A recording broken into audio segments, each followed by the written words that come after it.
Yukarıkılık siyana devam hürmetli vatandaş. Bugünkü ıslahı 2021 yıl 6. ayının 28. günü vatandaşım. Yukarıkılık siyana devamı ana şundak dep görsetti NATO'nun.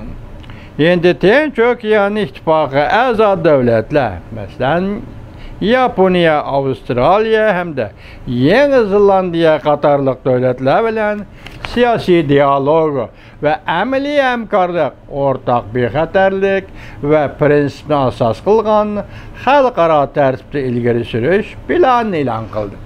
NATO, Tüvendik Asya devletleri bilen ittifaklaşmakçıdır. Amerika Koşmuş Ştatları Aksaray bexatarlik məsləhətçisi Jack Sullivan da göstərdi.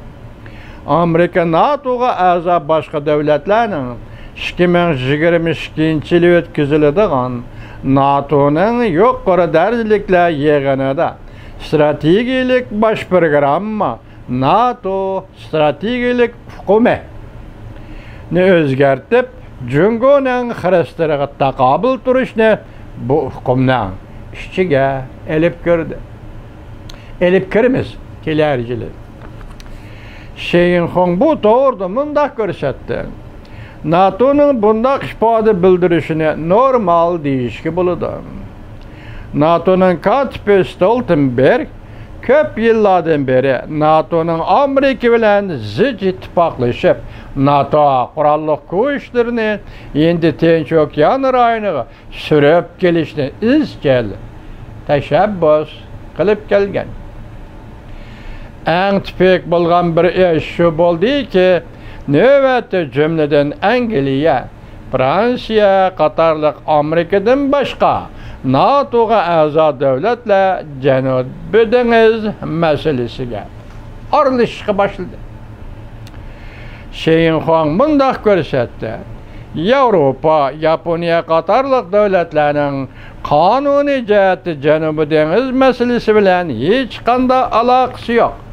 Bu cümlede hata işiltdi. Fransa'nın Avrupa devleti desen makul. Yaponiya Asya devleti. Yaponiya'nın menfaati çigrası bivası Cenubi Deniz'i tutaşkan turusu bununla alakası yok desen Şeyin Hong efendi bu gep akmaydı değil mi?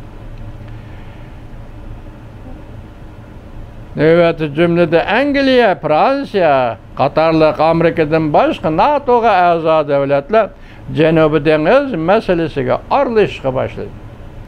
Şeyin Hong'unda görsetti. Avrupa, Yaponiya, Katarlık devletlerinin kanuni cəhətdə Cenubi Deniz meselesi bilen hiç kandak alakası yok. Ne mi kanun? Kaysa kanun? Şeyin Hong efendi. Bırak ular energiya ve soda yolları asas cəhətdən Cenubi Deniz bilen ötüp gelidir. Siyasi cəhətdə, iqtisadi cəhətdə Cenubi Deniz bilen zıç münasebetli bulmaslığı mümkün emas. Çünkü ulanın soda yolları Cenubi Deniz bilen ötüp gelidir. Bütün dünyanın Cenubi Deniz soda yollarından 3 trilyon 500 milyar dolarlık doğar malları ötüp gelidir. Burun bu 5 trilyon deyilgen idi. Bugün Şeyin Hong 3 trilyon 500 milyar dolarlık doğar malları ötüp gelidir.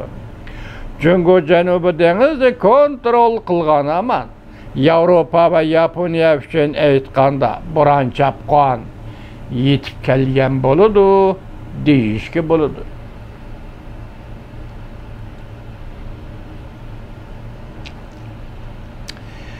Cenubi Deniz meselesini üye de koyup duraylı.